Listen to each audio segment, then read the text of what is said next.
slowly and slowly getting stickier, but it is very hard to do this. And you want to do the same again on the other side.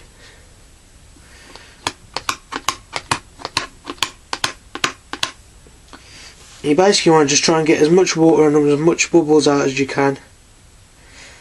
Get it looking nice and flush with everything.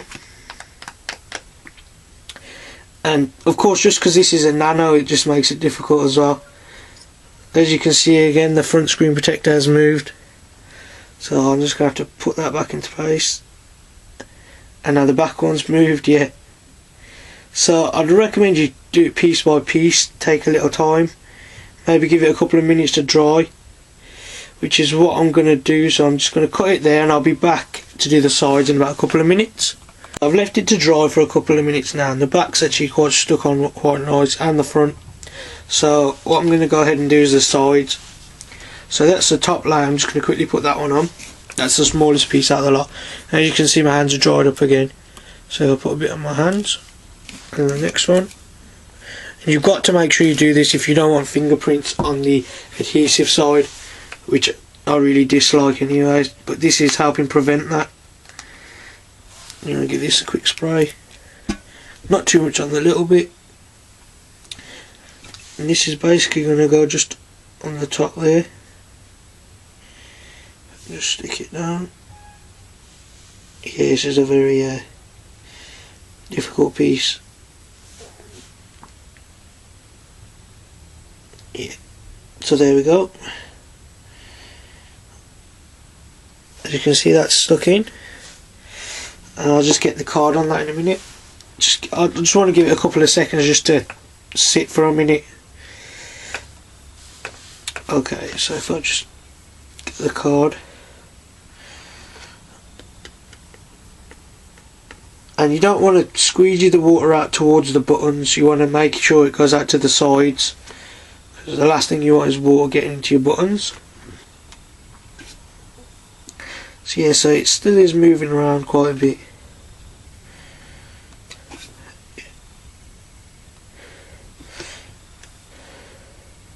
As you can see. So yeah, that's most of the water gone out of there, as you can see on the top. Looks very nice. Unfortunately, that's the only bit it covers, is the in-between of the buttons. Doesn't really go near the... It just surrounds one side of each button. So yeah. And if we go and do the bottom. Yeah. This is the bottom. If I just see my hands dried up again. And you want to keep repeating this process of wetting your hands, because it really does help. And you want to make sure you get the solution mixture right as well. You don't want too much soap in there. So I'll go ahead and peel this off.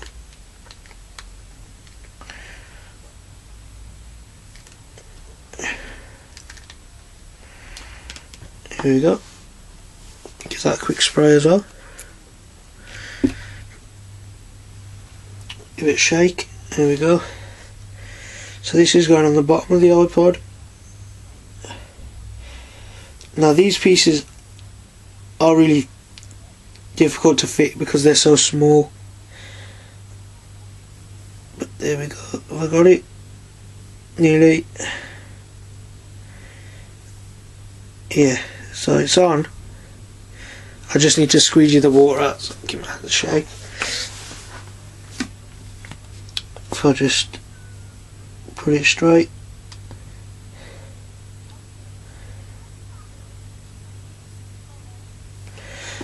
Yeah, it's quite bent. You want to make sure it's as straight as possible, because within 24 to 48 hours this is going to stick down. It's not going to move around like this, so you want to make sure you get it right now, so it's not wonky when you come round to use your iPod. It's a lot better. Yep. And as I said, you want to squeeze it away from the whole of the iPod and the charging port, the whole away from the headphone jack, sorry. Well, that's just my opinion. I mean, it does make quite a bit of sense not to put any water in those holes.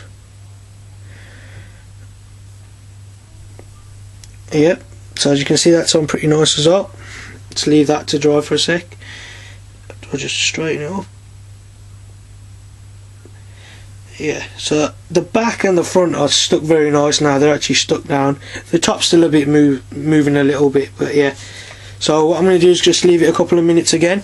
So I'll be back to the sides in a couple of minutes. So I've left that a couple of minutes, and the top seems quite secure, and so does the bottom, which is very nice as well. And it does give this nice grip feeling to your iPod. You're getting to feel this nice grip. And all I've got left now is the two sides, which will finish the actual skin. So if I go ahead and repeat the same process. You probably think this video is getting a bit boring, but trust me, you have to do this, otherwise your skin's not going to turn out how it's meant to turn out. So if I just take this out, give that a quick spray, and make sure you definitely put the water onto the adhesive side. So this is going to be quite a difficult piece to stick down because it actually bends.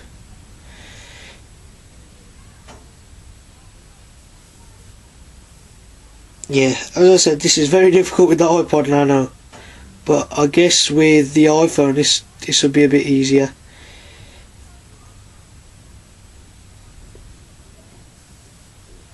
Yeah, very difficult.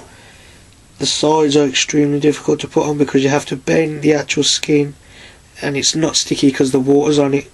So what I'm going to do is I'm just going to stick one half on and bend it round when it dries. So I'll be back in a second.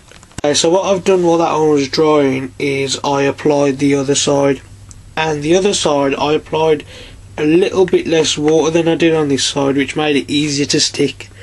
But you can't really move it around as much, but you could a little bit. So yeah, as you can see, this side stuck very nice. This side's just waiting to dry a couple of minutes.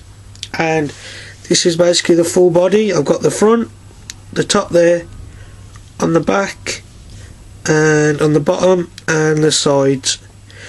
The only thing that's not protected are the buttons and in between the buttons, and that's about it really. And underneath the clip, which doesn't really need protecting, I guess. So what I'm going to do now is I'm not going to use that for a couple of days. I'll probably have to use my iPhone, but I'm going to use that. I'm going to leave that to the side to dry, because I don't want to use it before it's dry, because I don't want anything to go wrong with it. I don't want the skins to fall off, and I want all the marks to disappear the way they should. And this is basically what it should look like once you've finished everything gone off there and on there. But as I said, for the Nano it was quite difficult, but you know, as you'd expect because of the size, it is a bit difficult. But if you've got an iPhone, this would be a really easy application, and you get a really great looking skin out of it as well, which is great. So yeah, this is a review from Techknowledge. I just want to say, please go and check out their site, bestskins-ever.com. They've got a range of different products on there. I mean, different skins on there, sorry, for different devices. The link will be in the description and the video. And if you like this video, please don't forget to comment, rate and subscribe. Thanks a lot for watching, guys. Bye.